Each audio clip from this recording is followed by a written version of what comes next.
નમસ્કાર, અમારી વિશેષ રજૂઆત બહારવટિયામાં આપનું સ્વાગત છે. હું છું જીગર. ગુજરાતની ધરતી પર એવા અનેક શૂરવીરો જન્મ્યા છે જેમણે અન્યાય સામે મસ્તક ઝુકાવવાના બદલે તલવાર ઉપાડી હતી. સમયની સાથે તેમના જીવનની કથાઓ લોકવાયકા બની ગઈ અને એ લોકવાયકાઓને શબ્દોમાં અમર બનાવી રાષ્ટ્રીય શાયર ઝવેરચંદ મેઘાણીએ સોરઠી બહારવટિયામાં. માત્ર બહારવટિયાઓની ગાથાઓ નથી, પરંતુ શૌર્ય, સ્વાભિમાન, વચન પાલન, બલિદાન અને માનવતાના અજોડ પ્રસંગો છે. આ એવી કથાઓ છે જે આજે પણ ગુજરાતના જનમાનસમાં જીવન છે. આજે અમે એ જ અમૂલ્ય વારસાને એક નવા સ્વરૂપમાં તમારી સમક્ષ લઈને આવ્યા છીએ. દરેક એપિસોડમાં અમે તમને જણાવીશું એક એવા બહારવટિયાની ગાથા જેના જીવનમાં સંઘર્ષ છે, સાહસ છે, લાગણી છે અને ઇતિહાસના પાનાઓમાં સદાય માટે અંકિત થઈ ગયેલી એક અવિસ્મરણીય સફર. તો આવો સમયના પડદા પાછળ છુપાયેલી આ વિરલ કથાઓને ફરી એકવાર જીવંત કરીએ.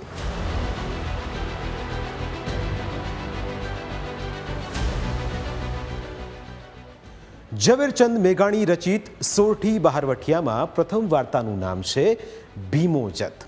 આ વાત ઈસવીસન 1800થી 1850ની છે. વાર્તા શરૂ કરીએ તે પહેલાં જત શબ્દનો અર્થ જાણવો જરૂરી છે. ગુજરાતી શબ્દકોશ પ્રમાણે જત રોહિલખંડ તેમજ કચ્છની એક જાતિ છે, જેમાં રોહિલખંડમાં તે હિન્દુ કહેવાય છે અને કચ્છમાં તે મુસ્લિમ થયેલ હોવાનું કહેવાય છે. આ કહાણી ભીમા જતની છે. એટલે ભીમો હિન્દુમાંથી મુસ્લિમ થયો હોઈ શકે અથવા તેના બાપ દાદા મુસ્લિમ થયા હોઈ શકે. અંદાજે 200 વર્ષ પહેલાં સૌરાષ્ટ્રમાં કેવી સ્થિતિ હતી તે તેની માહિતી તમને આ વાર્તામાં મળશે. તે સમયે ભાકુંભાજી ગોંડલ સ્ટેટના એક શૂરવીર રાજવી હતા અને ભીમો જત એક ખેડૂત. ગોંડલ નજીક આવેલા મેરવદર ગામની સીમમાં ભીમા નામનો એક જત પોતાની બાપ દાદાની 2 સાતીની જમીન ખેડીને પોતાના પરિવારનું ગુજરાન ચલાવે. હવે તમને એમ થાય કે 2 સાતીની જમીન એટલે શું? 2 સાતીની જમીન એટલે હળથી વવાય કે ખેડાય એટલી જમીન. 1 સાતી જમીન સવારથી સાંજ સુધી વાવી શકાય. અંદાજે 64 એકર જેટલી જમીન ભીમા જત પાસે છે. ભીમાને બીજા 3 ભાઈઓ છે, ઘરે 2 દીકરીઓ અને એક દીકરો છે. એક દિવસ આ ખેડૂત ઉપર ભાકુંભાજીએ લાલાંક કરી. મેરવદરના ફોજદારે ભીમા જતને ડરાવવાનું શરૂ કર્યું. ભીમાના આંગણે જઈને કહ્યું, ભીમા મલિક, ભાકુંભાજીએ સંદેશો કહેરાવ્યો છે. શું કહેવરાવ્યું છે સાહેબ? કહેરાવ્યું છે કે 2 સાતીની જમીન ખેડો છો તે છૂટી જશે. પણ કાંઈ વાંક ગુનો? બહારવટિયાને તમે રોટલા આપો છો. ફોજદાર સાહેબ, અમે મિત્ર ભાવે રોટલા નથી આપતા, આપવા પડે છે. કાલ ઉઠીને કાકાઓ મેરવદરને ફૂંકી મારશે, એ જાણો છો. અને ખેડૂતોના શાંતિ છોડાવે છે ત્યારે તમે સાથે માર ખાવા નથી આવતા. વસ્તીને માથે એક બાજુથી બહારવટિયા આદુ વાવે અને બીજી બાજુથી તમે. ભીમા જતનો જવાબ ફોજદારે ગોંડલ પહોંચાડ્યો. એ વાંચીને ભાકુંભાજીને આઘાત લાગ્યો.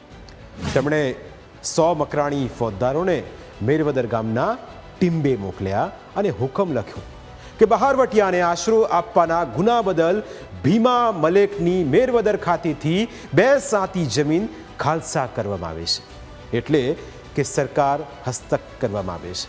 આ વાત સાંભળીને ભીમો ઘડીભર થંભી ગયો. અમારો 4 ભાઈઓનો જુવાર બાજરીનો આછો જાડો જે રોટલો હતો તે પડાવીને ભાકુંભાજી ગોંડલના રાજમોલમાં હવે દૂધ ચોખા કેવી રીતે જમશે? એટલું બોલીને એણે 4 બાજુ આંખો ફેરવી. લોકોએ ભીમાને કહ્યું કે મેરવદરને માથે 100 મકરાણીનું થાણું બેઠું છે, તારા એકના પાપે આખા ગામની મુશ્કેલી વધી ગઈ છે. આ સાંભળીને ભીમાના દિલમાં કારમો ઘા વાગ્યો. 4 ભાઈઓએ મળીને બહાર નીકળી જવાનું નક્કી કર્યું. પોતાના ઘરમાં નાથીબાઈ નામે જતાણી છે. જતાણી એટલે જત જ્ઞાતિની સ્ત્રી. ભીમાએ જતાણીને પૂછ્યું, તારી શી મરજી છે જતાણી? મરજી બીજી શી હોય, ભા કુંભાજીની હારે ભરી પીઓ. અને તું? હું મારા ભાઈ પાસે ભોગાડ ગામે જઈને આ છોકરા મોટા કરીશ. ગોંડલની ફોજ કનડશે તો મને હથિયાર વાપરતા ક્યાં નથી આવડતા? ઠીક, ત્યારે અલ્લાહબેલી. અલ્લાબેલી, અમારી ચિંતા ના કરતા. સાહેબ ધણી તમને ઝાઝા જશ દેવરાવે. ભીમો દેખાવે ભારે રૂડો જુવાન હતો. ગજાદાર તો એટલો બધો કે 1000 માણસની મેદની વચ્ચેની છાતી બધાથી ઊંચેરી દેખાય. માથું જાણે આબમાં રમતું હતું. ભવા જાડા, આંખો કાળી, ચમકતી ને ઠરેલી, અને એ ગૌરવર્ણા ચહેરાએ ફરતી કાજળ ઘેરી દાઢી મૂછ એકવાર જોયા પછી કદી ન ભૂલાય તેવો મહોરો બતાવતી હતી. એવા જવા મર્દ ભાયડાને અલ્લાબેલી કરતી નાથીબાઈ પણ જતની દીકરી હતી, એટલે રૂપનો અંબાર. ચારે ભાઈઓએ સૂર્યાસ્તના સમયે ભાદર કાંઠે જઈને નમાજ પડી. ભાદર માતાના ભરપૂર વહેતા નીરમાંથી ખોબો ભરીને છેલ્લી વારનું પાણી પીધું. પોતાની 2 સાંતીની સીમ હતી, તેમાંથી ચપટી માટી લઈને માથા ઉપર ચડાવી. ભીમો બોલ્યો, માતાજી, તે આજ સુધી અન્ન દીધા અને ભાદર માતાએ પાણી આપ્યા. એ અન્ન પાણીથી બંધાયેલી આ કાયા જો ઉપર ને ભીતરથી પાક રહી હોય તો બારવટામાં સાથે રહેજો. ને જો તમારું કણ સરખું એ ખોટા કામમાં વપરાણું હોય તો અમારું ધનોત નીકળી જાજો. એમ નદી અને ધરતીને પગે લાગીને ચારે ભાઈઓએ એક સાથે વગડાની વાટ લીધી અને જતોના ગામડામાંથી પોતાના જત ભાઈઓના જુવાનો ભેળા કરવા લાગ્યા. 50 ઘોડેસવાર અને 12 પેદલ સિપાહી. 4 ભાઈઓ પાસે પોતે પણ 66 પેટના ખાડા પૂરવા માટે અનાજ ન હતું. શું કરવું તેના વિચાર ભીમાને મૂંઝવે છે. તેટલામાં એક સહાય મળી. કુતિયાણા પંથકનું રોગડા ગામ. આ ગામમાં તૈયબ સંધિ નામનો ગામેતી રહે. તૈયબ ગામેતીએ ભીમાને સમાચાર મોકલ્યા કે પ્રથમ આપણે 2 જણ એક ગામ તરું કરીએ, પછી મોટે બારવટે નીકળીએ, માટે તું અહીંયા. 62 માણસોની ફોજ સાથે ભીમો રોગડા ગામે ગયો. સામે તૈયબ ગામેતીએ પણ એટલા જ માણસો પોતાના લીધા અને ભાદર કાંઠે બેસીને તૈયારી શરૂ કરી. ભીમાએ વાત છેડી, તૈયબ ગામેતી, હું તો મારે માથે અન્યાય થયો છે એની સામે કડકડતો નીકળ્યો છું. મારી લૂંટફાટમાં પણ હું ધર્મને પગલે ચાલવા માંગુ છું, પણ તમે ખાનદાન રહેજો એટલું કહી દઉં છું. એવા સોગંદ ઉપર કસુંબાલેને બંનેની ફોજે જૂનાગઢની ઘીરનું દોણ ગામ ભાંગીને લૂંટની ઘાસડીઓ બાંધી. તૈયબે કહ્યું, ભીમા મલિક, હવે ભાગીને જલ્દી ઠેકાણે થઈ જઈએ. તૈયબ ગામેથી ભીમાથી કાંઈ એમ ભગાશે તો જૂનાગઢ વાળા કહેશે કે ભીમાની જનતા જતાણી નહીં હોય. તો શું કરીશું? જૂનાગઢ ખબર દઈએ કે જેને આવવું હોય તે ખુશીથી આવે અને સંદેશો આવવાની રાહ જોઈએ. આ રીતે જૂનાગઢ સરકારને સંદેશો પહોંચાડ્યો. 3 દિવસ સુધી ધજા ચડાવીને રોજની એક 84 જમાડી. રોજ રાત્રે દાંડિયા રાસ રમ્યા. ચોથે દિવસે પડાવ ઉપાડીને ચાલતા થયા અને ત્યાં જ જૂનાગઢની ફોજના ભાલા ઝબક્યા. આમ દુશ્મનો હવે ભીમાની નજીક પહોંચી ચૂક્યા છે. શું કરવું અને શું ન કરવું તેના વિશે અંદરો અંદર વાતચીત ચાલી રહી છે. આ દરમિયાન આગળ શું થયું તેની વાત કરીશું એક બ્રેક બાદ.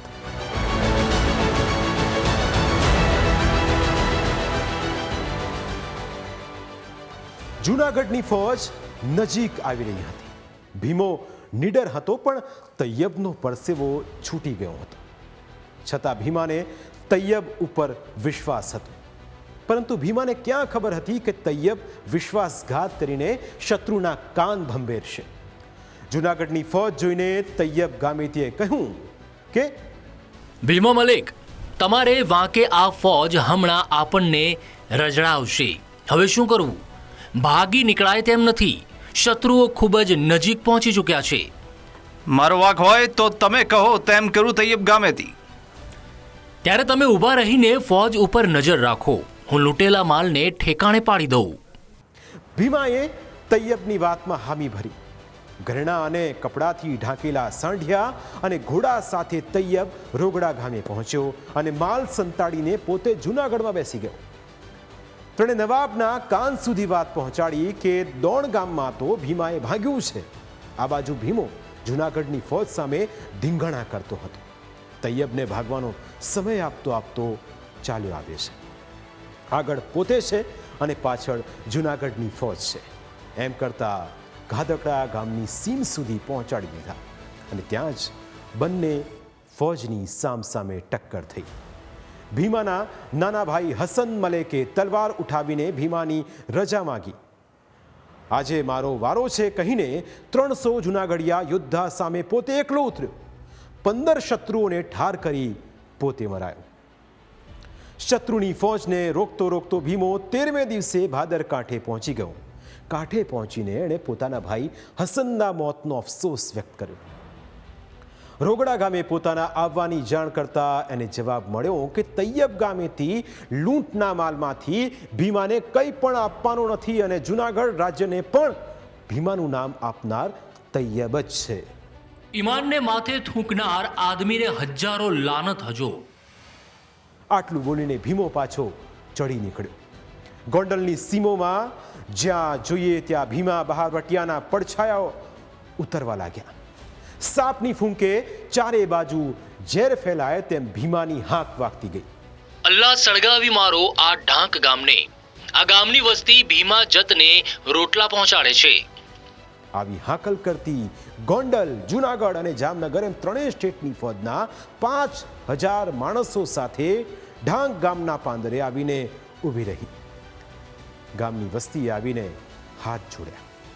એ મા બાપ અમારો ઈલાજ નથી. અમે જાણી જોઈને રોટલા આપતા નથી, પણ અમારા રોટલા બળજબરી ઝૂંટવી લે છે. બોલાવો એ બારવટિયાને, બાદ દેનાર ભતવારીઓને. 15-20 મહિલાઓને કોરડા મારી એના બાળ બચ્ચા રોતા મેલાવીને લોહીના આંસુએ રોતી હાજર કરી. ફોજના અમલદાર ભલભલા ડરી જાય તેવી ત્રાડ પાડીને મહિલાઓને ધમકાવવા લાગ્યા કે બોલો કોણે કોણે અને ક્યારે ક્યારે ભાત આપ્યા. અમલદારનો ગુસ્સો જોઈને મહિલાઓ પણ આક્રોશ સાથે બોલવા લાગી કે તેઓ પોતાની જાતે ભાત એટલે કે જમવાનું નથી આપી આવ્યા, પણ તેઓ બંદૂક તાકીને ઊભા રહી જાય છે અને બંદૂકના નાળચે ભાત ઉપાડી જાય છે. અમલદારે બહારવટિયા ક્યાં છે તેવું પૂછીને જીભ ખેંચી કાઢવાની ધમકી આપી, જેની સામે મહિલાઓ તાડુકી ઉઠી. મહિલાઓએ રોકડું પરખાવી દીધું કે 5000ની ફોજ ફેરવે છે તો જાને એને મારવા. 70 માણસે જ પડ્યો છે ભાદરનો સાવજ ભીમડો. ચાડીકાના ડુંગર ઉપર થોડા થોડા પથ્થરોની આડાશ લઈને બહારવટીઓ લપાણો છે. સાથે ફક્ત 70 માણસો છે. દારૂગોળાનો તોટો નથી અને આ દરમિયાન 5000ની ફોજ સમુદ્રના પાણીની જેમ વહી આવે છે. ઊંચા પથ્થર ઉપર પહેરો ભરતો ચાડીકો બેઠો હતો. તેણે ફોજના હથિયારના ચમકારા જોઈને સંદેશ આપ્યો કે બંદૂકો તાણો. ડુંગર ઉપર 70 માણસોને નીચે 5000ની પલટન. છેક સાંજ સુધી ધીંગાણું ચાલ્યું. રાત પડી એટલે બહારવટિયાના પ્રભુને ખોળે બેસી ગયા. અંધારામાં બહારવટિયાને અદૃશ્ય થયેલા જોઈને હાથ ઘસતી ફોજ વિલાયેલા મોઢે પાછી વળી. ગોંડલથી મકરાણીઓને માથે હુકમ આવ્યો કે ભીમાની બાયડી નાથીબાઈ ઉપર દબાણ લાવો અને પરેશાન કર્યા વિના ભીમો નમશે નહીં. હુકમને પગલે સિપાહીઓ ભીમાના ઘરે પહોંચ્યા અને નાથીબાઈને ધમકાવવા લાગ્યા. નાથીબાઈ, ભીમો ઘરે આવે છે કે નહીં? કેમ ન આવે ભાઈ? મારા ઓઢણાનો ધણી છે, મારા ચૂડલાનો પહેરાવતલ છે ને મારી સંભાળ લેવા કેમ ન આવે? ત્યારે તું થાણામાં ખબર કેમ નથી કહેતી? હું કેમ ખબર આપું? ગોંડલનો ચોર છે માટે. ગોંડલનો ચોર હશે, પણ મારો તો લાખ રૂપિયાનો ધણી છે ને. જેનો ચોર હોય એના બાવડા ક્યાં ભાંગી ગયા છે? ગોતી લે જો મોઢે મૂછ હોય તો. ઠીક છે, પણ હાથમાં હથકડી પહેરવી પડશે. બહુ હવા આવી ગઈ લાગે છે, ખરું ને? બસ ભા કુંભોજી મફતનું ખાવા બેઠો છે. મરદની ઝીંક જલાતી નથી એટલે અબડાને માથે જોર કરવું છે. મારા કાંડામાં કડિયું જડવી છે. તમે ખીચડીના ખાનારા લાજ આબરૂ સાથે પાછા વળી જા, નહીં તો ઘરવાળીઓના ચૂડલા ખખડી જશે. હું જતાણી છું, જાણો છો? એલા ઝાલીને બાંધી લ્યો આ શૂરવીરની પૂંછડીને. આવો હુકમ થતાં જ નાથીબાઈએ સાડીનો છેડો ભીડ્યો, કમર પટ્ટામાં તલવારનું ખોખું ખોસીને તલવાર હાથમાં ઉપાડી પોતાની બે નાની દીકરી અને એક દીકરાને લઈને ઓસરીએથી નીચે ઉતરી. જેમ માણસો તેને હાથ લગાડવા જાય તેમ જતાણી તલવાર વીંચતી પડમાં ઉતરી. 3 મકરાણીઓને ઘાયલ કર્યા, પોતાના કપાળમાં પણ તલવારનો ઘા ઝીલ્યો. એક અબડા ઉપર હાથ ઉપાડવાની જાણ થતાં આખું ગામ જોવા ઉમટ્યું. જત જ્ઞાતિના તમામ લોકો ઉશ્કેરાઈને તૈયાર થયા. મકરાણીઓએ તરત જ થાણાનો રસ્તો પકડ્યો, પણ પછી તે મેરવદરમાં રહેવામાં આબરૂને આંચ આવવાનું જોખમ જાણીને નાથીબાઈ 2 દીકરી તથા દીકરાને તેડી માલકણા ગામે પહોંચ્યા અને ત્યાંથી ભાગ કુંભાજીને કહેવડાવ્યું કે રજપૂતનો બેટો આવી હલકાઈઓ ન દાખવે અને છતાં મને પકડ્યું હોય તો હાલે આવજો. ભીમો બહારવટીયો બબિયારાના ડુંગર ઉપર પીરના પુરાતન સ્થાનકને પોતાનું આસ્થાન બનાવીને રહે છે. ત્યાં તે નિયમિત ધજા ચડાવે છે, નડિયામાં લોબાનનો ધૂપ કરે છે અને તલવારને પણ ધૂપ આપે છે. ઘણોદ ગામ લૂંટ્યા પછી ભાણાજી દરબારને મારીને ભીમો હાલમાં જ બબિયારે પહોંચ્યો છે. ત્યાં તેના જાસૂસો આવીને સમાચાર આપે છે કે મકરાણીઓ સાથે લડતા નાથીબાઈ ઘાયલ થયા છે. તેમને કપાળમાં વાગ્યું છે, પણ તેણે 3 મકરાણીઓને ઘાયલ કર્યા છે. આ સાંભળીને ભીમાના સાથીઓ ગુસ્સે થાય છે અને ધોરાજીને આગ લગાડવાની વાત કરે છે, પણ ભીમો તેમને રોકે છે. તે સાથીઓને ચેતવે છે કે આવી વાત ફરી ન કરે. ત્યારબાદ ભીમો ઉપલેટા ગામ પર 50 અસવાર સાથે હુમલો કરે છે, ચોકીદારોને મારીને લૂંટનો હુકમ આપે છે, પણ બ્રાહ્મણ અને વાણિયાના ઘરમાં વિશેષ સાવધાની રાખે છે. વાણિયાના ઘરમાંથી સ્ત્રીઓના પહેરેલા દાગીના લેવાની તે ના પાડે છે અને કહે છે કે વાણિયાનું રસોડું અભડાય તેમ ન થવું જોઈએ. તે બજારની દુકાનો તોડીને માલ લૂંટે છે. દિવસે લૂંટ કરીને રાત્રે તેણે ડુંગર ઉપર આખા ગામને ભેગું કરીને જિંડારી નામના રાસ લેવડાવી. અડધી રાત સુધી સીમાડા ગજવ્યા, પણ કોઈ ફોજ આવી નહીં. એટલે ભીમો જમિયલ શાહનો જય જયકાર બોલાવતો બહાર નીકળી ગયો. ત્યારબાદ શું થયું તેની વાત કરીશું એક બ્રેક બાદ.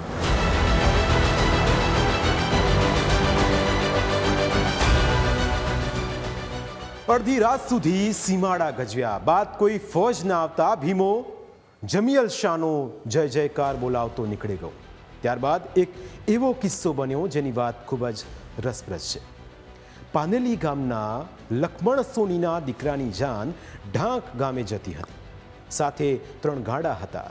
ભાદર, માલણ અને ઉજત નદીની ઊંડી ઊંડી ભેખડોના પથ્થર પર ખડખડ અવાજે રડતા ગાડાની અંદર જાનૈયા જતા હતા અને સરવા, સાદવાડી, સોનારણ, જાનડીઓ, કાઠી આણીઓના જેવા મીઠા સૂર કાઢી લગ્ન ગીતો ગાતી જાય છે. વચ્ચે વચ્ચે પરજીયા ચારણોના નેસડા આવે છે અને ભેંસો ચારતા ચારણો ઊભા ઊભા ટહુકા કરે છે. એલા આ સમયે જાન ક્યાં લઈ ચાલ્યા? ભીમડો કાકો જોયો છે, તમારી ચામડી ઉતારી લેશે. એ ભીમો કોઈ દી જાન લૂંટે નહીં. આવું બોલીને તેઓ ગાડા આગળ દોડાવ્યા જાય છે. એમાં બરાબર વાવડી વાળી વાવ દેખાઈ અને સૂરજ આથમ્યો. અંધારા ઘેરાવા લાગ્યા. પાછળ અને મોઢા આગળ બંને દિશામાં ગામડા દૂર રહી ગયા. વગડો ખાવા દોડે એવી નિર્જનતા પથરાઈ ગઈ. જાનના ગાડા ઉઘાડી સીમમાંથી નીકળી વાવડી વાવના ઝાડની ઘટામાં દાખલ થયા કે તરત જ 5 બુકાનીધારી હથિયારધારીઓએ છલાંગ મારીને જાનની રક્ષા માટે આવેલા લોકોની ગરદનો પકડી એના જ ફેટા ઉતારીને એને જકડી લઈ વાવના પગથિયા ઉપર બેસાડ્યા અને પડકાર ફેંક્યો કે ગાડા ઊભા રાખો. ગાડા ઊભા રહ્યા. માણસો ફફડી ઉઠ્યા. હથિયારધારીઓએ કહ્યું કે નાખી દો જટ ઘરેણા, નહીતર હમણાં વિંધી નાખીશું. એટલું કહીને બંદૂકો લાંબી કરી. વરરાજાના અંગ ઉપર એના બાપે માગી માગીને ઘરેણા ઠાંસ્યા હતા. વરરાજાએ આંખો અંજાઈ જાય તેટલા ઘરેણા પહેર્યા હતા. એ તમામ ઘરેણા ઉતારીને વરનો બાપ થરથરતો સામે આવ્યો. કાંપતે અવાજે બોલ્યો, ભાઈ આ બીજો બહારવટીયો વળી કોણ જાગ્યો? ઓળખતો નથી. ભીમડો કાકો. હે, ભીમા બાપુના માણસ છો તમે? ભીમો બાપુ જાન તો લૂંટતો નથી. કોણ છે? અહીં લાવો જે હોય એને. સોની જઈને પગમાં પડી ગયો અને કહેવા લાગ્યો કે આ ઘરેણા પારકા છે, માગી માગીને આબરૂ રાખવા લીધા છે. સામે ભીમાએ કહ્યું કે તારું હોય એટલું કાઢી લે, બાકી બીજાના દાગીના ઉપર તો તારા કરતા મારો હક વધુ છે. ભીમા બાપુ, મારી આશા ન તોડો. વેવાઈને માંડવે મારી આબરૂ રાખવા દો. વળતા તમે કહેશો એટલું પાછું સોંપતો જઈશ. આપી દો એના ઘરેણા પાછા. અને ભાઈ, તું પાછો વળીશ ત્યારે દીકરીને ₹500ની પહેરામણી અમારે આપવી છે. કેદી વળશો? પરમદી બપોરે. જાન કુશળ રીતે ચાલી ગઈ. ત્રીજે દિવસે પરણાવીને પાછા વળ્યા તે વખતે એ જ ભેખડે બેસીને ભીમો વાટ જોતો હતો. ભીમાએ કહ્યું કે લે આ તારા રૂપિયા, 500 રોકડા અને દીકરીને આ એક કાઠલી. કાઠલી લેતી વખતે સોનીનો હાથ અચકાયો, પણ મોઢેથી બોલાયું નહીં. ભીમાએ આંખો કાઢીને પૂછ્યું, કેમ હાથ ચોર્યો? બાપુ, આ કાઠલી ચોરીની હશે તો હું માર્યો જઈશ. સાચી વાત, અહીં તો ચોરીની જ ચીજ છે ભાઈ. શાહુકારી વળી બારવટિયાને કેવી? આપો એને 300 રૂપિયા રોકડા. એમ બોલીને ભીમો હસ્યો અને બહારવટિયા પાસેથી પહેરામણી લઈને જાન પાનેલી ગામને કેડે ચાલી ગઈ. બીજો એક પ્રસંગ પણ ખૂબ જ રસપ્રદ છે. એક બ્રાહ્મણ પોતાની દીકરીના કન્યાદાન માટે ભીમા જત એટલે કે ભીમા મલેક પાસે આવ્યો. તેણે મદદ માગી. ભીમાએ તેને પાનેલી ગામના પટેલ પાસે મોકલવાનું કહ્યું, પણ પટેલે બ્રાહ્મણને ભીમા પાસે મોકલી દીધો. આ સાંભળીને ભીમાએ ગુસ્સે થઈને પાનેલીના પટેલને ચિઠ્ઠી લખી, તમારી સલાહ પ્રમાણે મેં આ બ્રાહ્મણને 1000 રૂપિયા આપ્યા છે, બાકીના 1000 તમે આપી દેજો, નહીં તો ત્રીજે દિવસે પાનેલી લૂંટી લઈશ. ભીમાએ બ્રાહ્મણને ચિઠ્ઠી આપી અને કહ્યું કે પટેલે રૂપિયા ન આપે તો મને ખબર કરજો. ભીમાએ કન્યાદાનની તિથિ પૂછી લીધી અને તિથિના દિવસે જ બ્રાહ્મણના ઘરે જઈને કન્યાદાન આપ્યું. થોડા દિવસ પછી ભીમો ગોંડલના વિસ્તારમાં ફરતો હતો ત્યારે તેણે એક નિર્દોષ યુવાન સંધીને ઊંઘતો જોયો અને તરત જ ભાલાથી બીંધી નાખ્યો. ભીમાએ પછી 300 સંધીઓને ઠાર માર્યા, જેના ડરથી સંધીઓ દાઢી મૂછ મુંડાવીને ફરવા લાગ્યા. બીજી તરફ સંધીઓના એક કાર્યક્રમમાં એક વિધવા સંધિયાણી ખુલ્લામાંથી આવી અને બોલી કે મને ભીમા જત જેવો ખરો મરદ બીજો કોઈ દેખાતો નથી. તેણે મારા પતિને માર્યો છે, પણ તે સાચો વીર છે. આટલું બોલીને સંધિયાણી ઘરમાં જઈને છાતી ફાટ રુદન કરવા લાગી. આ ઘટનાથી સંધીઓ ભીમા પર વેર લેવા તૈયાર થયા. તેઓએ કુંભાજી પાસે સોગંદ લીધા અને કુંભાજીએ તેમને 100 મકરાણીઓની મદદ આપી. આમ ભીમા સામે 400ની ટુકડી તૈયાર થવા લાગી. પ્રભાતના સમયે બબિયારાના ભેરવા ડુંગર પર ભીમો બેઠો હતો. તેની સાથે અબામિયા અને માત્ર 2-3 સાથીઓ હતા. થોડે દૂર તેમના 50 માણસો દારૂગોળાની ચોકી કરતા હતા. અચાનક 400 સૈનિકો ડુંગર પર ચડી આવ્યા. ભીમો પાછો હટવા જતો હતો ત્યારે વિરોધી ફોજમાંથી ગીગલા મીરે પડકાર કર્યો કે આજે પાછા પગ નહીં ભરવાના ભીમા. આ સાંભળીને ભીમો થંભી ગયો. અંબામિયાએ દારૂખાના તરફ ભાગી જવાની સલાહ આપી, પણ ભીમો બોલ્યો, હવે મારા પગમાં સોનાની બેડી પડી ગઈ છે, હું એક પગલું પણ પાછું નહીં હટાવું. ભીમો અને અંબામિયા બંને તલવારો કાઢી. ભીમાએ 72 સૈનિકોને તલવારના ઘા કરીને મારી નાખ્યા, પણ પોતાને થોડી પણ ઈજા નહોતી થઈ. બાબો જુણેજો ઊભો પડકાર કરે, પણ જ્યારે ભીમાને હાથે એણે પોતાના માણસોનું પતન થતું જોયું ત્યારે એણે ઈશારો કર્યો અને તરત જ મકરાણીઓ એટલે કે ફોજની બંદૂકો ધાણી ફૂટતી હોય એમ ધડાધડ એક સામથી વછૂટી. ભીમો વિંધાઈને ઢળી પડ્યો. પડતા પડતા ભીમો બોલ્યો, રંગ છે સંધિ અને મકરાણીની જનેતાને છેવટે તો દગો જ કર્યો. ભીમાનું માથું કાપીને ફોજ લઈ જતી હતી ત્યારે ધાફરા ગામના રાજપૂતોએ માથું આગળ લઈ જવાની ના પાડી અને ફોજ ભીમા અને અબ્બામિયાની લાશો મૂકીને ચાલતી થઈ ગઈ. ભીમાના સાથીઓએ તેની અને અબ્બામિયાની લાશોને દફનાવી. ત્યારબાદ અબ્રાહમ મલેકે પણ બહારવટું ખેડ્યું. તેણે બાવા જુણેજાને ઠાર કર્યો. આ ઘટના લગભગ ઈસવીસન 1850ની આસપાસ બની. ભીમો કોઈના નાક કાન કાપતો ન હતો, બાન પકડતો ન હતો અને ગામ બાળતો પણ ન હતો. તે માત્ર અન્યાય સામે લડતો હતો. આ રીતે 12 વર્ષના બહારવટી જીવન પછી ભીમા જતનો અંત આવ્યો. તેની વીરતા અને ખમીરી આજે પણ લોક કથાઓમાં જીવંત છે. અમારી વિશેષ રજૂઆતમાં આજે બસ આટલું જ. ફરી મળીશું આવતા સપ્તાહે એક નવા બહારવટિયાની ગાથા સાથે.